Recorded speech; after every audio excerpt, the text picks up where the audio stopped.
스코틀랜드에서 가장 치열한 라이벌 경기인 올드펌 더비에서 셀틱은 끌려가고 있었습니다.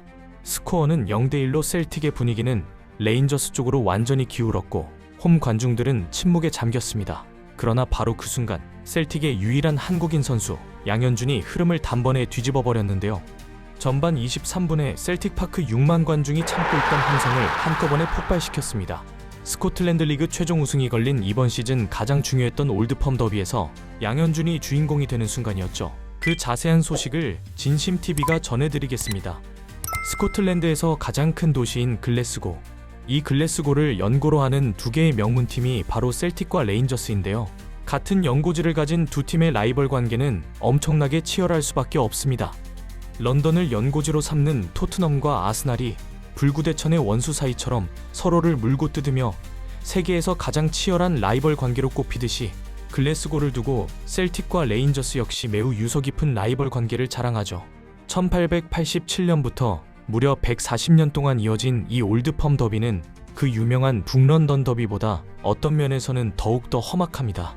아일랜드 이민자들이 만든 셀틱과 스코틀랜드 토박이들의 팀 레인저스는 서로 다른 인종 정체성은 물론이고 종교 문제까지 매우 복합적으로 얽혀있기 때문입니다. 종교, 민족, 이민의 역사가 100년이 넘도록 얽히고 설키며 이어진 유럽 최악의 더비가 바로 이번 올드펌 더비였던 겁니다. 더욱이 우승을 놓고 경쟁하는 2위 셀틱과 3위 레인저스가 리그 종료까지 고작 3경기만을 남기고 붙는 상황인지라 경기는 더욱 뜨겁게 불타올랐는데요. 어쩌면 이번 시즌에서 가장 중요한 이 경기에서 한국인으로서 유일하게 출전한 선수가 있으니 그게 바로 윙어 양현준입니다. 2002년 5월생, 만으로 23세밖에 안 된 양현준은 2021년에 강원FC에서 프롤로 데뷔해서 2023년 여름에 셀틱으로 입단했습니다. 스코틀랜드를 넘어 유럽에서도 명문으로 불리는 셀틱에 한국인 유망주로서 들어온 거죠. 셀틱은 UEFA 챔피언스 리그 우승 경험도 있는 꽤나 유서 깊은 클럽인데다가 한국인 선수들도 여럿 거쳐가며 많은 한국 팬들에게도 익숙한 팀입니다. 멀리는 기성용과 차두리부터 가깝게는 최근 튀르키예로 이적한 오현규까지 한국과도 진한 인연이 있는 셀틱. 최근 스코틀랜드 14시즌 중에서 무려 13번의 우승을 차지할 정도의 강팀에서 양현준은 살아남기 위한 치열한 경쟁 중입니다. 사실 이번 시즌 초반만 해도 양현준은 셀틱에서 쫓겨날 위기였습니다. 작년 9월 여름 이적 시장 막판에 양현준은 잉글랜드 2부 리그팀인 버밍엄 시티로 이적을 완료하기 직전까지 갔습니다. 계약 완료를 위해 직접 잉글랜드로 건너가 셀틱의 최종 승인까지 기다렸지만 결국 마감 시한을 넘기면서 이적이 불발됐죠. 게다가 양현준을 아껴주던 브랜든 로저스 감독이 시즌 초에 사임하면서 입지가 매우 불안해졌는데요. 새로 부임한 윌프레드 낭시 감독이 3백 전술을 도입하면서 양현준은 윙어에서 윙백으로 포지션까지 바꿔야 했던 겁니다. 웬만한 선수라면 주전 경쟁을 포기할 정도로 가혹한 변화를 겪은 양현준은 놀랍게도 전혀 포기하지 않았습니다. 윙백으로 포지션을 바꾼 지 불과 3주 만에 리빙스턴 원정 경기에서 득점을 한 것도 모자라 이어진 레인저스 원정에서도 연속골을 폭발시키는 대활약을 펼쳤죠. 아쉽게도 이때는 양현준이 득점을 했음에도 셀틱이 최종 1대3으로 역전패를 당하면서 양현준의 골이 살짝 빛이 발했습니다. 불행 중 다행으로 양현준에게 윙백을 강요했던 낭시 감독은 33일 만에 2승 6패라는 성적으로 처참한 실패 속에 경질됐습니다. 그리고 새로 부임한 마틴 오닐 감독은 양현준에게 엄청난 믿음을 보여줬는데요. 양현준을 원래 포지션인 윙어로 복귀시키고 계속 주전으로 활용하고 있습니다. 그 결과 양현준은 감독의 믿음에 보답하며 감독 교체 이후 무려 5골을 폭발시켰죠. 우승이 걸린 이번 올드펌 더비에서 양현준이 선발로 나올 수 있었던 이유입니다. 셀틱이 우승을 하기 위해서는 반드시 이겨야만 하는 이번 올드펌 더비.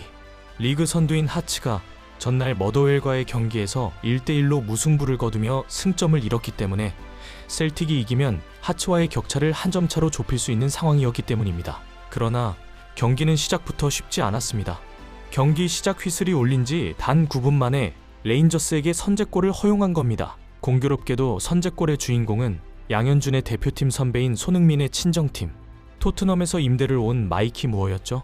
무어는 셀틱 수비의 빈틈을 파고들며 선제골을 터뜨리자 셀틱파크의 분위기는 순식간에 얼음장처럼 차갑게 가라앉았습니다. 올드펌 더비에서 먼저 실점한 팀은 심리적으로 극도로 불리해질 뿐만 아니라 역대 통계상으로도 선제골을 내준 팀이 이기는 경우가 많았습니다. 게다가 시즌 우승 경쟁을 이어가야 하는 셀틱에게 패배는 결코 용납할 수 없었습니다.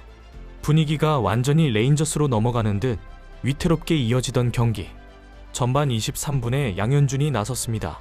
루크 맥코안의 짧고 정확한 패스가 레인저스 박스 안으로 쇄도하는 아르네 엥겔스에게 연결된 상황. 레인저스 수비들이 엥겔스 쪽으로 쏠리며 수비 라인에 아주 작은 빈틈이 생겼습니다. 그 찰나의 틈을 타서 쇄도하는 양현준. 엥겔스가 뒤로 내준 컵백이 향한 그곳에 정확하게 양현준이 있었습니다. 마크에서 완전히 벗어난 득점 찬스를 앞에 두고 양현준은 한치의 망설임도 없었습니다. 오른발로 침착하게 골문 왼쪽 구석을 향해 정교한 슈팅을 성공시킨 겁니다. VAR에서 오프사이드 여부를 확인했지만 이는 형식적인 절차였을 뿐 골은 당연히 인정됐죠. 셀틱파크에 모인 관중들은 레인저스의 선제골에 억눌렸던 함성을 양현준의 동점골 덕분에 터뜨릴 수 있었습니다. 이 장면에서 주목해야 할 것이 하나 더 있습니다. 바로 양현준의 오프더볼 움직임인데요. 양현준이 그 자리에 우연히 있었던 게 아닙니다. 공이 엥겔스에게 연결되는 것을 미리 읽고 수비의 눈을 피해 그 짧은 틈을 타서 정확한 위치에서 대기를 했던 건데요. 가장 치열한 매치라는 올드펌 더비에서 0대1로 끌려가던 위기의 상황 속에서도 오히려 가장 냉정하게 상대의 틈을 파고드는 양현준의 침착함이 돋보인 순간입니다. 팀 전체의 심리가 흔들리던 그 순간에 유일한 한국인 윙어가 팀을 구해냈죠. 영국의 스포츠 전문 채널인 스카이 스포츠는 양현준의 골 장면을 주목하면서 셀틱이 레인저스의 초반 압박을 버텨내며 양현준을 통해 중요한 동점골을 터뜨렸다라며 양현준의 장면이 승부의 분수령이었다는 의미 있는 분석을 내놓았습니다. AP통신 역시 공식 경기 리포트에서 셀틱은 한국인 윙어 양현준이 23분에 동점을 이뤄내며 분위기를 반전시켰다라며 양현준이 셀틱에게 승기를 가져다준 장본인이라고 보도했습니다. 해외 매체들이 보도한 것처럼 양현준의 동점골은 단순한 한 골이 아니었습니다. 셀틱이라는 팀을 각성시키는 신호탄이었죠. 양현준의 동점골 이후 셀틱의 경기력은 마치 다른 팀이 된 듯 확연하게 달라졌고 결국 후반에 2골을 추가하면서 최종 3대1의 대승을 거둘 수 있었는데요. 스코틀랜드 매체인 더 스코치맨에서는 하치가 전날 무승부를 거둔 뒤 셀틱은 승리가 절실했다. 양현준의 동점골이 분위기를 바꿨고 셀틱은 자신감을 회복하며 역전에 성공했다라며 양현준을 승리의 1등 공신으로 꼽았습니다. BBC 스코틀랜드판도 양현준의 부활에 대해 셀틱이 양현준을 더 일찍 기용하지 않은 것은 명백한 손실이었다. 양현준은 리그에서 20회 이상 슈팅을 시도한 선수 중 가장 높은 득점 전환율을 기록하고 있다라며 양현준의 킬러 본능에 주목했습니다. 양현준이 넣은 올드펌 더비의 동점골은 그의 이번 시즌 10번째 공식전 골이었습니다. 프로 데뷔 이후 처음으로 달성한 두 자릿수 득점. 그 첫 두 자릿수 득점의 무대가 올드펌 더비였고 팀이 가장 필요로 했던 바로 그 순간이었다는 것은 양현준의 골을 더욱 특별하게 만들어주죠. 소속팀이 위기에 빠진 순간에 영웅처럼 나타나 팀을 구원해주는 한국인 윙어. 이 스토리는 많은 한국 팬들에게 이미 익숙한 손흥민의 모습과 닮아 있습니다. 손흥민의 후배인 양현준이 그 의지를 이어받아 유럽 축구계에서 깊은 족적을 남길 수 있을지 그 귀추가 주목되고 있는데요. 양현준이 올해 여름 이적 시장에서는 프리미어리그 이적설의 주인공이 되기를 바라며 지금까지 진심TV였습니다. 시청해주셔서 감사합니다.